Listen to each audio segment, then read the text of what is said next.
ಪ್ರಸ್ತುತ ಮೈಸೂರಿನಲ್ಲಿ ನೆಲೆಸಿರುವ ಉಷಾ ನರಸಿಂಹನ್ ಮಂಡ್ಯ ಜಿಲ್ಲೆಯ ಶಿವನಸಮುದ್ರ ಮೂಲದವರು. ತಂದೆ ಎಸ್.ವಿ. ಸಂಪತ್, ತಾಯಿ ರಾಜಲಕ್ಷ್ಮಿ ಸಂಪತ್. ಪ್ರಾಥಮಿಕ ವಿದ್ಯಾಭ್ಯಾಸವನ್ನು ಹಾಸನದಲ್ಲಿಯೂ, ಅನಂತರದ ವಿದ್ಯಾಭ್ಯಾಸವನ್ನು ಮೈಸೂರು ಮತ್ತು ತುಮಕೂರಿನಲ್ಲಿಯೂ ನೆರವೇರಿಸಿದ್ದರು. ಬಿಎಸ್ಸಿ ವಿಜ್ಞಾನ ಪದವೀಧರರು. ಮೊದಲಿನಿಂದಲೂ ಸಾಹಿತ್ಯ, ಸಂಗೀತ, ಲಲಿತ ಕಲೆಗಳಲ್ಲಿ ಆಸಕ್ತಿ. ಕಾವ್ಯ, ಕತೆ, ಕಾದಂಬರಿ, ನಾಟಕ, ಗೀತರೂಪಕ, ಚಿತ್ರಕಥೆ, ಸಂಭಾಷಣೆ, ಸಾಕ್ಷ್ಯಚಿತ್ರ ಹೀಗೆ ಹಲವು ಕ್ಷೇತ್ರಗಳಲ್ಲಿ ಕೃಷಿ ಮಾಡಿದವರು.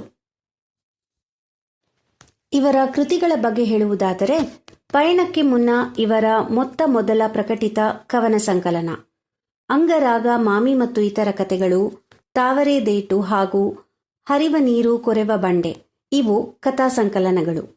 ಕಾಮಿನಿ ತಲ್ಪ, ಕೃಷ್ಣಮೃಗ ಮತ್ತು ಪರ್ಷಿಯಾ ಪರಿಮಳ ಇವು ಕಾದಂಬರಿಗಳು. ಇವರ ನಾಟಕ ಕದಲಿ ಕಲ್ಯಾಣ ಹಾಗೂ ಬಿ ನಾಚಿಯಾರ್ ಕಿರು ಕಾದಂಬರಿಯು ತರಂಗದಲ್ಲಿ ಧಾರಾವಾಹಿಯಾಗಿ ಪ್ರಕಟಗೊಂಡಿತು. ಕದಲಿ ಕಲ್ಯಾಣ ನಾಟಕವು ಸುರುಚಿ ರಂಗಸಿಂಧುವಿನಲ್ಲಿ ಪ್ರಕಟಗೊಂಡಿದ್ದು, ಸೀರೆ ಎಂಬ ಸಣ್ಣ ಕಥೆಯು ಕಿರುಚಿತ್ರವಾಗಿದೆ. ಮೈಸೂರು ಆಕಾಶವಾಣಿ ಕೇಂದ್ರದಿಂದ ಬಾನುಲಿ ನಾಟಕಗಳನ್ನು ರಚಿಸಿ, ಅಭಿನಯಿಸಿ, ನಿರ್ದೇಶಿಸಿದ ಅನುಭವವಿದ್ದು, ಸಂಕ್ಷಿಪ್ತ ರಾಮಾಯಣ ನೃತ್ಯ ರೂಪಕಕ್ಕೆ ಸಾಹಿತ್ಯ ಮತ್ತು ಗೀತೆಗಳನ್ನು ರಚಿಸಿದ್ದಾರೆ.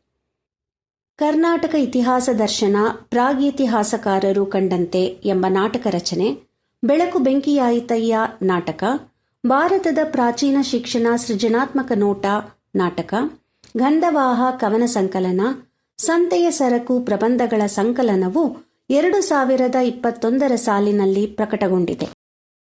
ಇನ್ನು ಇವರ ಪುರಸ್ಕಾರಗಳನ್ನು ನೋಡುವುದಾದರೆ, ಇವರ ಕಂಚುಗನ್ನಡಿ ನಾಟಕಕ್ಕೆ ಕರ್ನಾಟಕ ಸಾಹಿತ್ಯ ಅಕಾಡೆಮಿಯಿಂದ 2019 ಸಾಲಿನ ಅತ್ಯುತ್ತಮ ಕೃತಿ ಬಹುಮಾನವು ದೊರೆತಿದೆ.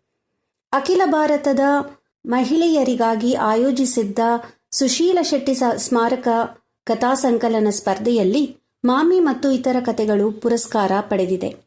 ಅತ್ಯುತ್ತಮ ಕಾದಂಬರಿ ರಚನೆಗಾಗಿ 2 ಬಾರಿ ಮಾಸ್ತಿ ಕಾದಂಬರಿ ಪುರಸ್ಕಾರ, ಸುಧಾ ಯುಗಾದಿ ಲಲಿತ ಪ್ರಬಂಧ ಸ್ಪರ್ಧೆಯಲ್ಲಿ ಪ್ರಥಮ ಬಹುಮಾನ, ತುಷಾರ ಕಥಾ ಸ್ಪರ್ಧೆಯಲ್ಲಿ ಬಹುಮಾನ, ನಾಟಕ ರಚನಾ ಸ್ಪರ್ಧೆಯಲ್ಲಿ ಬಹುಮಾನ, ಲೇಖಕಿಯರ ಸಂಘದ ತ್ರಿವೇಣಿ ಸಾಹಿತ್ಯ ಪುರಸ್ಕಾರ, ಎಚ್.ವಿ. ಸಾವಿತ್ರಮ್ಮ ದತ್ತನಿಧಿ ಪ್ರಶಸ್ತಿ, ಸುಧಾಮೂರ್ತಿ ದತ್ತನಿಧಿ ಪ್ರಶಸ್ತಿ, ಜಾಗತಿಕ ನಾಟಕ ಸ್ಪರ್ಧೆಯಲ್ಲಿ ಪ್ರಥಮ ಬಹುಮಾನಗಳ ಜೊತೆಗೆ ಕರ್ನಾಟಕ ಸಾಹಿತ್ಯ ಅಕಾಡೆಮಿಯ ಪುಸ್ತಕ ಬಹುಮಾನವು 2019ರಲ್ಲಿ ಲಭಿಸಿರುವ ಇವರು ಕನ್ನಡ ಸಾಹಿತ್ಯ ರಂಗ ತಮ್ಮನ್ನು ಗುರುತಿಸಿಕೊಂಡ ಜನಪ್ರಿಯ ಲೇಖಕಿ. ಬನ್ನಿ, ಈ ಮಾಸದ ಕನ್ನಡ ಪುಸ್ತಕ ಪರಿಚಯದಲ್ಲಿ ಇವರ ಕೆಲವು ಕೃತಿಗಳ ಪರಿಚಯವನ್ನು ಮಾಡಿಕೊಳ್ಳೋಣ. ಧನ್ಯವಾದಗಳು.